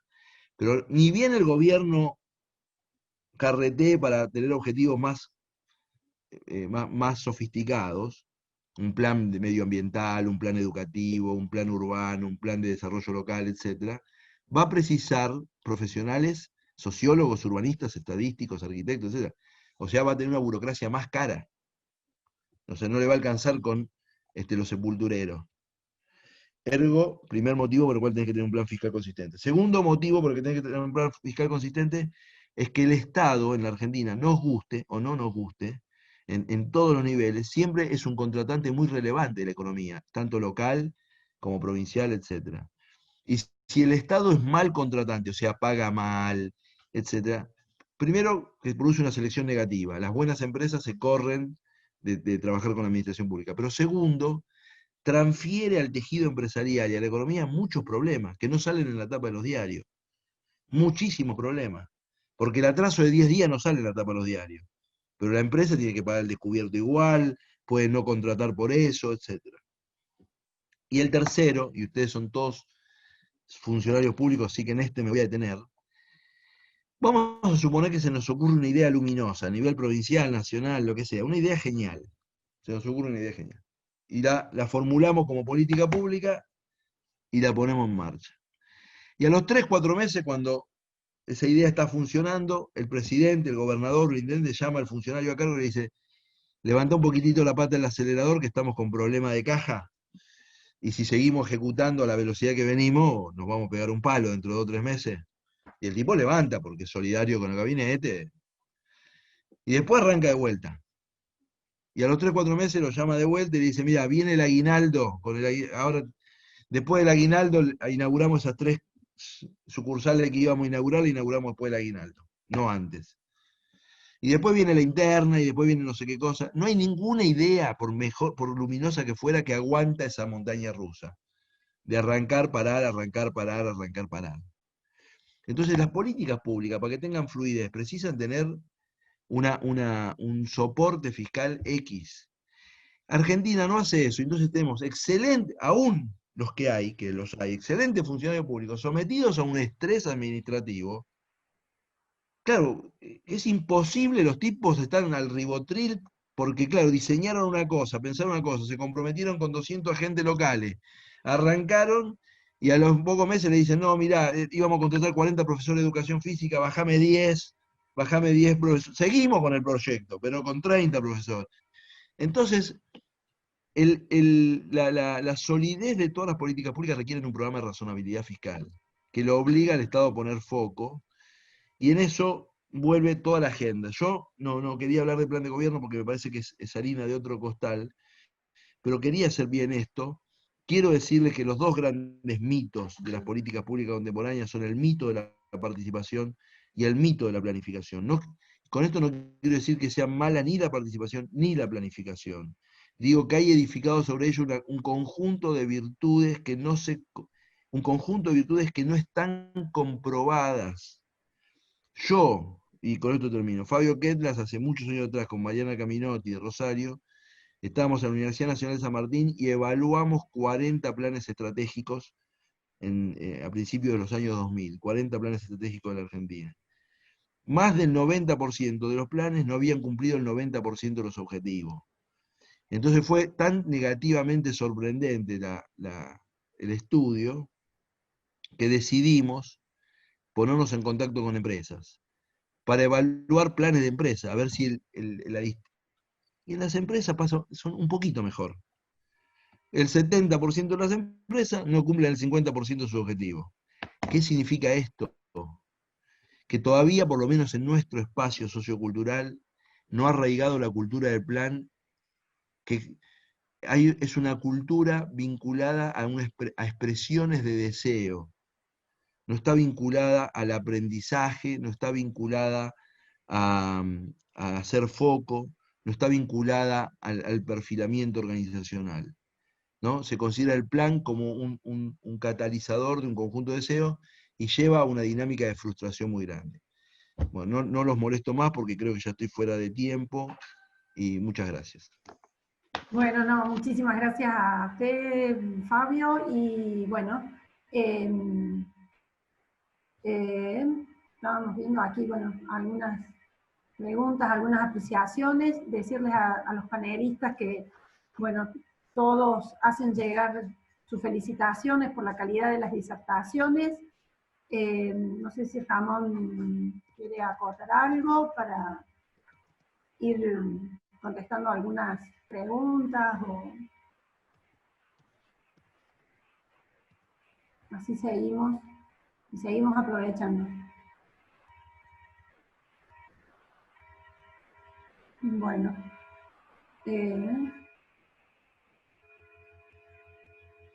Ramón, no sé si querés agregar algo. ¿Seguimos? Bueno, tenemos algunos comentarios. Yo voy a hacer una apreciación, ya no como moderadora, sino como un integrante más, para quienes a lo mejor nos sumamos desde el llano y tenemos algunas aspiraciones políticas. El plan de meta de no lo digo esto porque está Ramón aquí y mucho menos Julieta, nos sirvió muchísimo de norte, y lo quiero comentar para quienes a lo mejor tengan algunas aspiraciones de acá a algunos años. Nos sirvió de mucho porque, bueno, nos interiorizamos, nos fijamos, venimos de un municipio, yo soy de Totoral, del norte de la provincia de Córdoba, en donde no había planes ni estratégicos, ni de metas, bueno, nada. Y seguir, interiorizarnos en el plan de metas que tenía la ciudad de Córdoba, si bien era sumamente ambicioso, y no lo podíamos comparar con un pueblo de 12.000 habitantes, era muy rico y nos daba un faro de cómo nosotros podíamos seguir en el caso de que nuestro equipo pudiera ser, bueno, si hubiéramos podido ganar. Así que yo por eso decía a Julieta recién de que había leído y había buscado todo lo que podíamos, y nos sirvió de mucho, ¿no? Y bueno, en cuanto a esto de los mitos y de la planificación que acá nos habla Fabio, a veces la planificación sí, y la participación no significa una calidad de una evaluación excelente de las acciones. Bueno. Hola. Porque yo me dediqué mucho tiempo en mi vida a planificar. Sí, sí. Escribimos alguna vez un texto de por qué fallan los planes, se llamaba. Productos de la frustración, etc. Pero, ¿qué quiero decir con esto? Nosotros tenemos una cabeza que nos la forma mucho, bueno, nuestra cultura contextual y el sistema educativo. Y estamos muy preparados para la linealidad, digamos, ¿no? Estamos muy preparados para la causa y consecuencia, las relaciones causales. Hoy muy bien Facundo señaló correlaciones que no eran causales, etc. Voy a dar ejemplos para tratar de poner, para problematizar, ¿no? Supongamos que en un lugar hay una escuelita, en un barrio humilde, y el acceso es todo de calles de tierra, y se Soy inunda docente rural, Fabio, así que te reentiendo. Muy bueno el bueno, ejemplo. y se inunda cuando llueve. Entonces, cuando llueve, aumenta el ausentismo de los alumnos y también de los docentes, porque hay dificultad de acceso, etcétera, ¿no? Entonces uno diría, parece difícil explicarse, si uno se lo tiene que explicar a Trota, que quizás el secretario de obras de la municipalidad de ese lugar puede hacer más por el resultado educativo que ningún ministro de educación, porque si falta el acceso, simplemente con eso, aumenta el presentismo de los docentes y de los alumnos. Ahora vamos a suponer que se hace eso, se falta el acceso y aumenta efectivamente. Alguien lo mide a los 5 años y dice, mira, hay menos días perdidos, hay más éxito escolar, hay más esto y el otro. Y producto que nos faltan, un tipo pasa rápido con una moto y mata a uno. Y en el siglo anterior no había muerto nadie ahí. ¿No? Entonces uno dice, che, no, entonces la política no fue exitosa porque murió uno, que murió por culpa de que estuvo asfaltado y sin semáforo. A ver, ¿por qué pongo este ejemplo un poco porque yo sé que si la gente se acuerda de estos ejemplos un poco tirado de los pelos? En políticas públicas hay multicausalidad. Multicausalidad. Yo les puedo garantizar, por ejemplo, que si en Argentina baja 5 puntos el nivel de desempleo, 5 puntos, la salud de los argentinos mejora enormemente. Está súper estudiado. Porque cuando aumenta el nivel de... Miren, cuando una persona queda desempleada parece una cosa de locos esto. Le duele algo y no va al médico. Pero no es un problema económico, aunque el médico sea gratis. Por el estado de depresión asociado a la frustración laboral. Entonces la gente llega a las consultas muy tarde, eso se manifiesta de múltiples maneras, etc. Entonces, mañana mejora la situación laboral en Argentina y mejora la salud, asociado a eso, rápidamente. ¿Qué quiero decir con esto? Que muchas veces, y el ministro de Educación que va a decir, yo soy un campeón del mundo que mejoró la salud, digo, pará, la medalla hay que dársela al ministro de Trabajo o al de Economía, vos no te acomodé la corbata, pará. ¿Viste? Que no sabemos si es por vos el gol ese. Entonces, lo que quiero decir es que eso en materia de evaluación, que es más complejo que hacer, es complejo realmente. En materia de participación, yo estoy a favor de que la gente tenga, y fui partícipe de procesos positivos, así como cuento el de Ibarra. A mí me llamaron de auditor al presupuesto participativo de Porto Alegre, ¿no? Durante un año fui auditor por el BID del presupuesto participativo de Porto Alegre. Y vi cosas maravillosas. Por ejemplo, la documentación estaba impresa en letra Arial 16 para que los viejos puedan leer. Y estaba hecha con dibujitos para que las personas que tuvieran dificultad de lectura pudieran entender. Y la comunicación del programa anual de actuación se hacía en febrero, después del carnaval, para que la gente tuviera todas las fechas. Y en los lugares de reunión había espectáculos públicos para que la gente pudiera dejar a los hijos y entrar a los lugares de reunión. Y en los lugares de reunión le daban un sanguchito para que no se vayan para morfar. Pero acá vuelvo sobre mis palabras. Pero no pusieron un cartel y dijeron presupuesto participativo, como hizo Barra. Se tomaron a la participación como un problema en sí. Dijeron, garantizar un fenómeno participativo toma en cuenta la condición femenina dentro del hogar, en cuanto a disponibilidad de tiempo, qué hacemos con los chicos, qué hacemos con los adultos, qué hacemos con el tiempo, qué días los ponemos, si juega el Inter, si juega el gremio, no podemos poner asamblea, etcétera, etcétera. Entonces, ese es el tema, no es el fetiche de la participación. Y en cualquier caso, es dinámicas de participación que funcionaron razonablemente bien. Vuelvo a un ejemplo. En Porto Alegre, lo cuento porque puede ser interesante, cada vez que un barrio votaba un servicio nuevo, una obra nueva que le correspondía ingresar al presupuesto, antes de votar venía un funcionario de Hacienda y decía, si votan que sí, les va a aumentar el ABL tanto. Si votan que no, no. Voten. Mucha gente votaba que sí. El costo estaba asociado y venían con el señor de Hacienda ahí, corbata, decía. De todas maneras, como las obras eran obras muy deseadas, obras muy esperadas en los barrios, eran votadas, eran acompañadas, se hacía el ajuste fiscal en el ABL y se hacía la obra. En general, 90% de compromiso y ejecución. Ahora bien, empezó a crecer la red cloacal de Porto Alegre. Todo el mundo pedía cloacas. Hasta que un día me dice el secretario del área, me dice, no puede crecer más la red cloacal. ¿Por qué? Porque está colapsada la planta de tratamiento de líquidos cloacales. Y si ponemos 1 metro más de cloaca, estamos con un lío fenomenal. Y nadie va a votar la planta de tratamiento de líquidos cloacales, porque todos votan la cloaca para él, pero nadie vota una obra centralizada y costosa que no es para él, es para todos.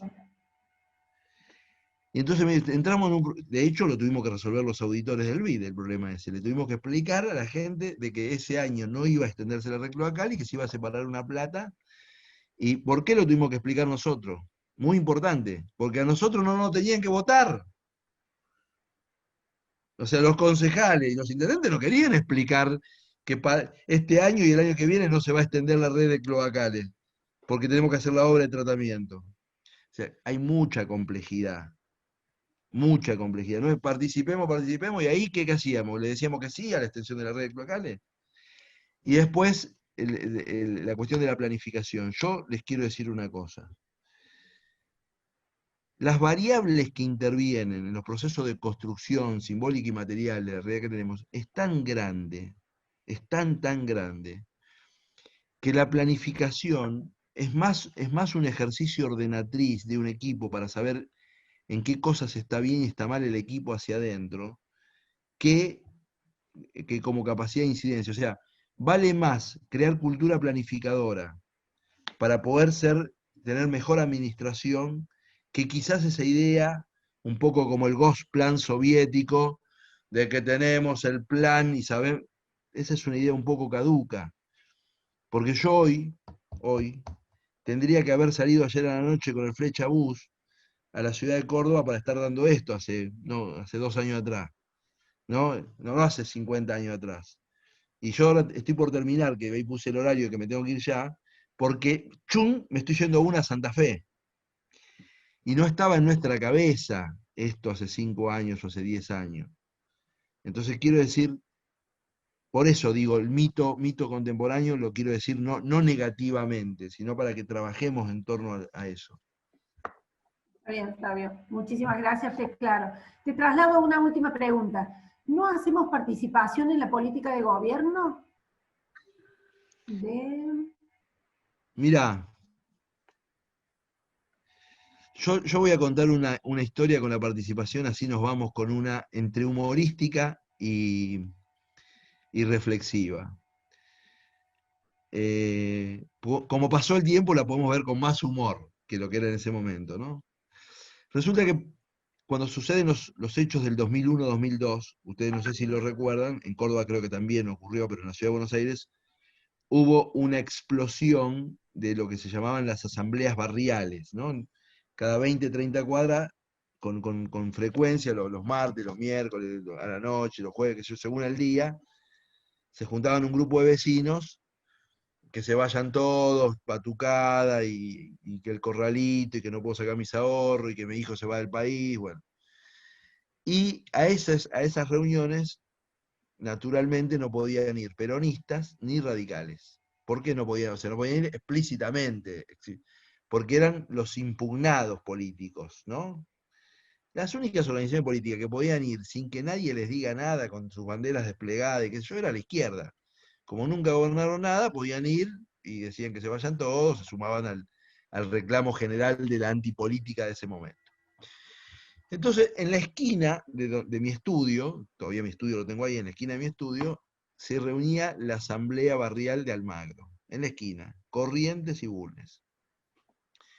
Yo era parte del gobierno de Ibarra en la ciudad, entonces me tomaba el subte, me bajaba del subte y a la cuadra tenía la asamblea, estaba a 30 metros de mi estudio, y siempre iba a poner la oreja, a uno le gusta la política, nunca nos pasaba de largo, iba y escuchaba, ¿no?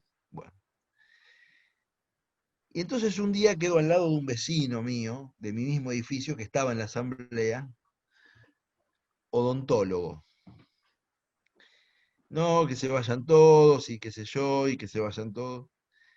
Y mi vecino me mira, como buscando una complicidad, vecino-vecino, y me dice una cosa genial, que yo creo que nosotros tenemos que tomar muy en cuenta. Me dice, mira, yo soy odontólogo, siempre me gustó ser odontólogo, creo que soy buen odontólogo, no quiero gobernar. Me dijo, yo quiero ser odontólogo. Como me imagino que los peluqueros quieren ser peluqueros, los jugadores de fútbol quieren ser jugadores de fútbol. Después hay gente que le gusta la política y compite, es un mecanismo, y a mí no soy un ciudadano que no me importa nada, pero soy odontólogo. Me dice, estos pibes lo que no entendieron, y fue el remate, es que yo no quiero gobernar, yo quiero que me gobiernen bien. Y ese es un punto muy interesante para pensar. Porque nosotros, muchos de estos ejercicios, porque llegamos al gobierno y decimos, hacemos participativo, le volvemos a tirar la pelota a ellos, porque bien no sabemos cómo desatar el nudo. Entonces nos toca la embopa a nosotros, diría el correntino, y le tiramos la embopa de vuelta, hagámoslo participativo. Y la gente quiere que la gobiernen bien. Un montón de gente. O sea, porque si no fuera así, la pulsión de participación en la estructura política sería 10 veces más de la que hay ahora. Si las personas quisieran ser concejales, legisladores, diputados nacionales, lo que fuera, estarían reventados los comités, las unidades básicas, y no ocurre. Las personas tienen sus propios proyectos existenciales y aspiran que los que nos dediquemos a la política, por supuesto los consultemos una vez cada tanto o en temas importantes con alguna frecuencia y tengamos esa empatía, como fue bien señalado acá.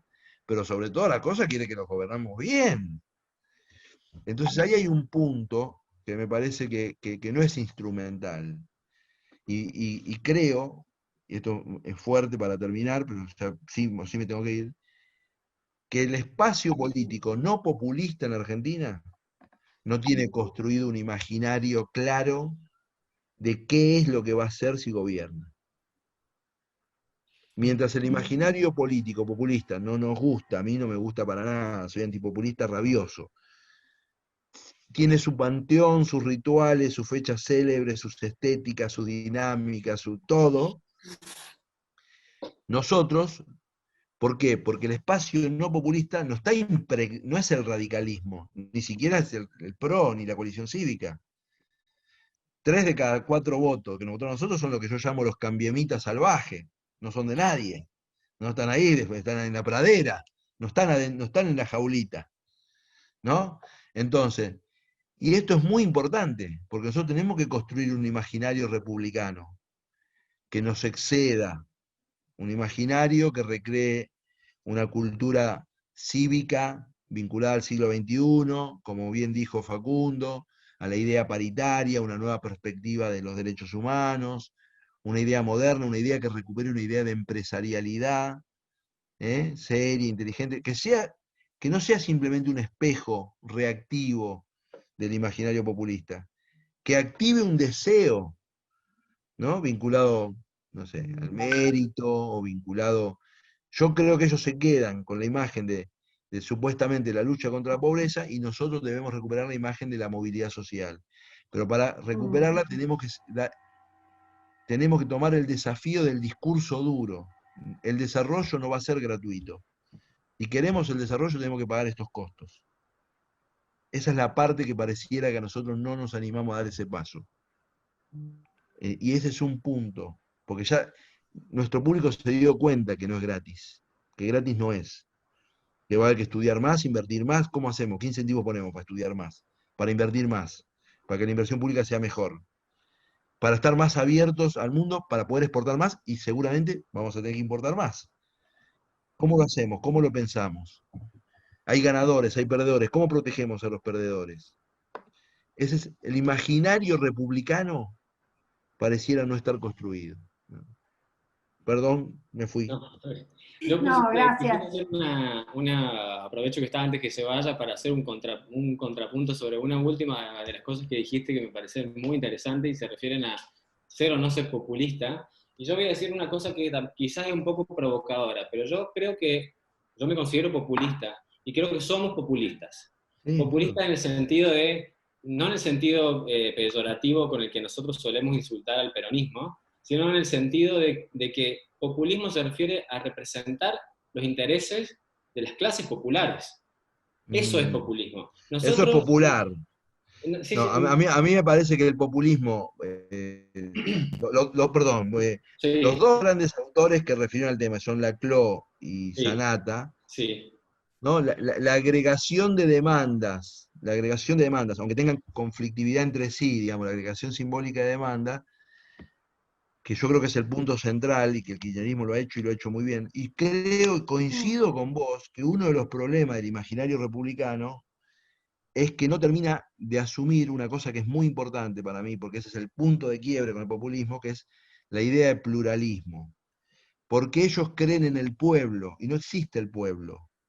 No existe el pueblo homogéneo, No, bueno. pero bueno, bajo esa hipótesis nosotros también creemos en una construcción abstracta Está bien, de que la en la democracia democracia, organiza ponele, a pero lo través que de quiero los decir, hijos de la.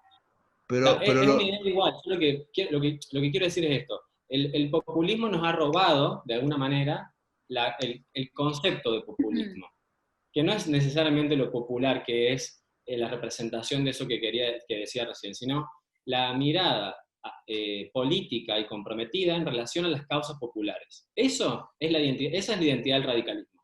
Y si eso significa ser populista, no hay que sentirse ofendido porque nos digan así. Hay que sentirse ofendido porque nos digan que somos unos corruptos o porque nos digan que utilizamos los recursos públicos para conseguir mejores resultados electorales. lo que Esa pasa, es lo que pasa, una mirada Facundo, peyorativa del populismo. lo que pasa, Facundo, es que si vos crees, como creen los populistas de buena fe, digamos, ¿no? Los kirchneristas militantes de base, buena fe, etcétera, que la causa de lo popular amerita cualquier sacrificio, cumplir o no cumplir una orden administrativa, es lo de menos. Bueno, pero eso El al problema, radicalismo no le importaba mucho. Eso Bueno, al radicalismo que reconocía los intereses populares no le importaba tanto respetar las normas tengo porque surgimos de una revolución. Entonces, bueno, no, pero el problema es que ahora, es verdad, porque íbamos contra un gobierno electo de forma fraudulenta, Fabio, etcétera. mi perdón, yo sé que el debate da para muchísimo más y estaríamos muchísimo más tiempo, pero se me va a acabar el tiempo y tengo preguntas para perdón. Facundo y Chau, chau, no, chau, no, por gracias. favor, disculpen ustedes a mí y también para Julieta. Así que bueno, desde ya gracias Fabio, No, excelente, muy nos vemos, bueno, nos vemos. gracias. Bueno, y Facundo, ¿pensás que las tecnologías pueden ayudar a resolver algunos de los problemas de participación que planteaba Fabio?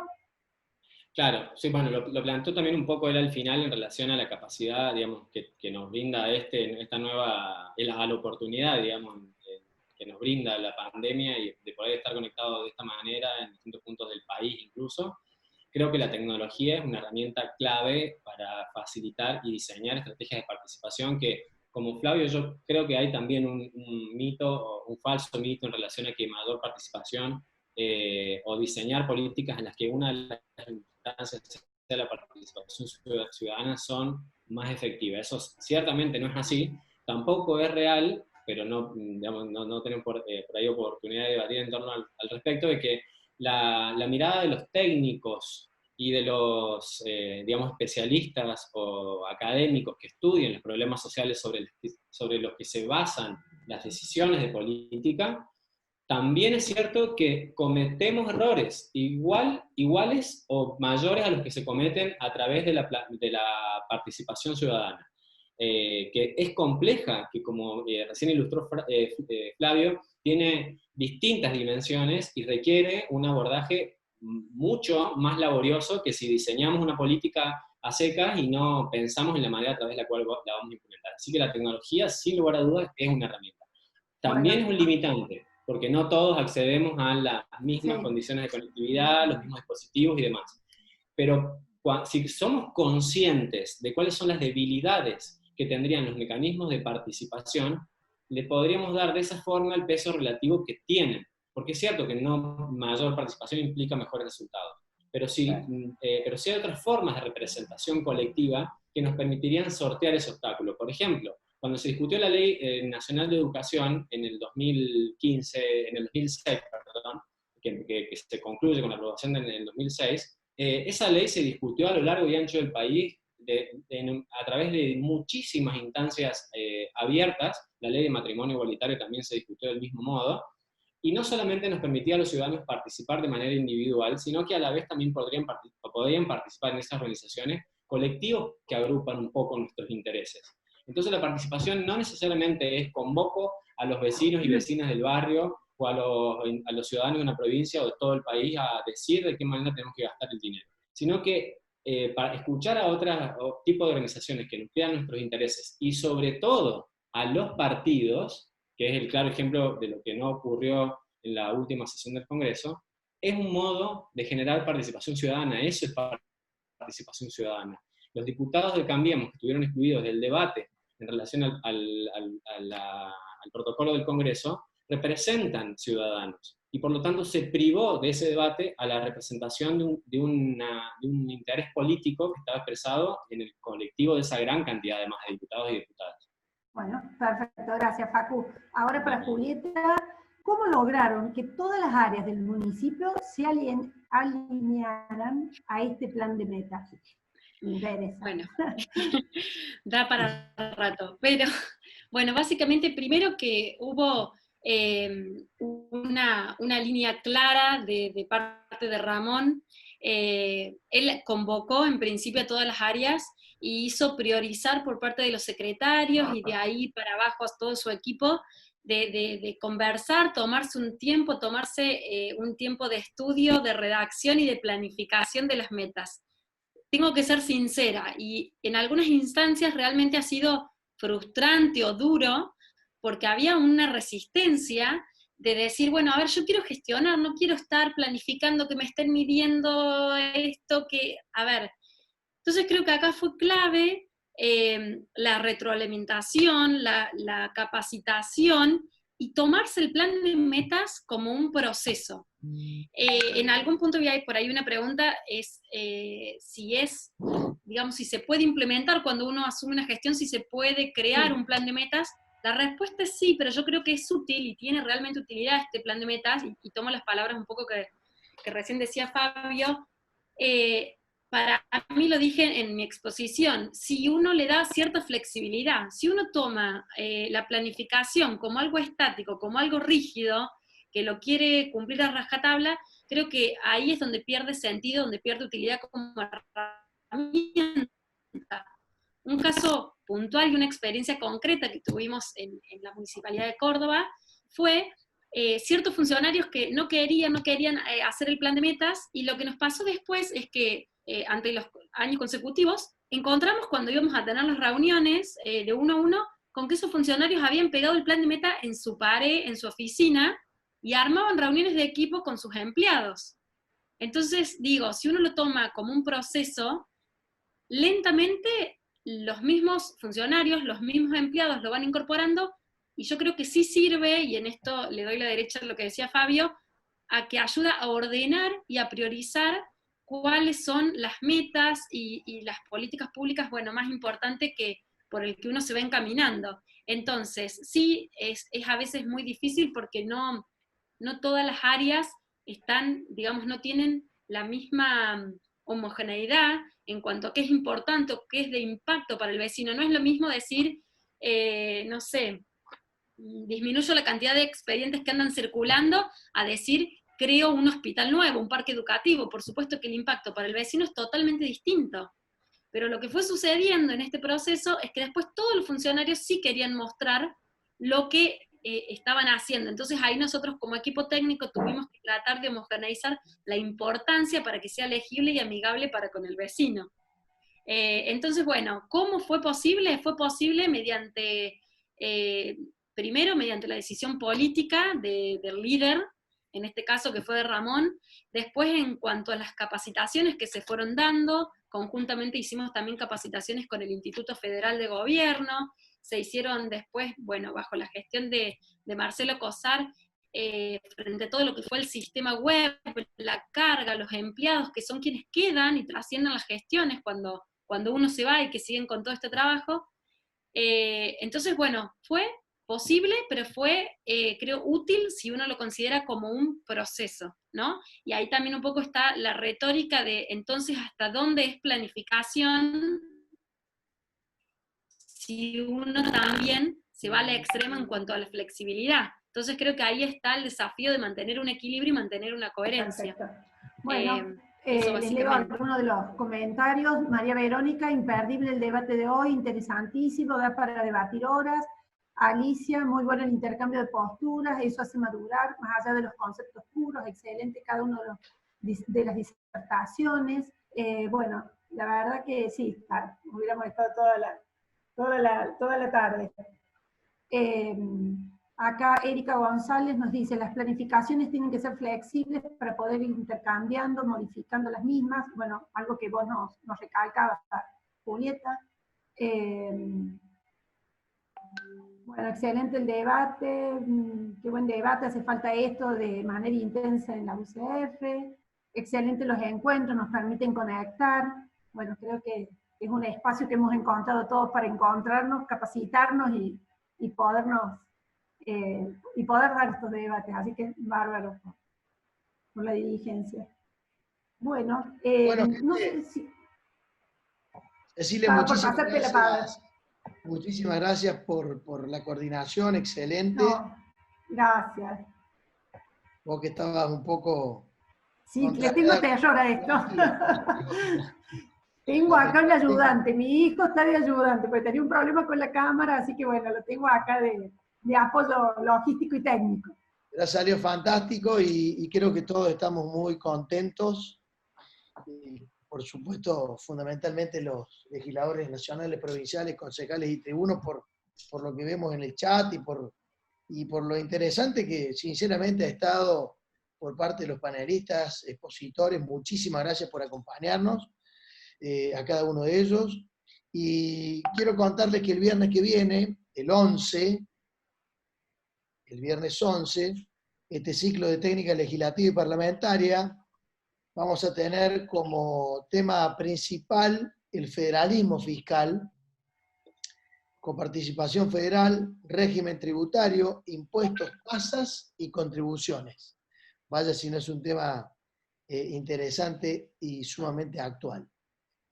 Vamos a contar con el diputado nacional y contador Luis Pastori, presidente de la Comisión de Análisis y Seguimiento de Normas Tributarias de la Honorable Cámara de Diputados de la Nación. A Marcelo Capello, quien es magíster en Economía, docente y presidente del IDERAL, que es el instituto que tiene la Fundación Mediterránea. Y Nicolás Filoni, contador público, ex tribuno de cuenta y actualmente concejal leoncativo. Va a coordinar seguramente la Piti Panza, que es concejal de la ciudad de Río Cuarto. Bueno, muchas gracias a todos, muchas gracias a todas por acompañarnos una vez más, un viernes más.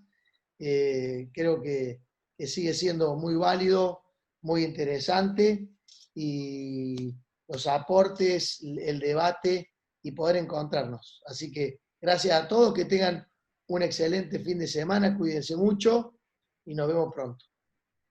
Gracias. Buen fin de. Gracias. Chao, chao, adiós.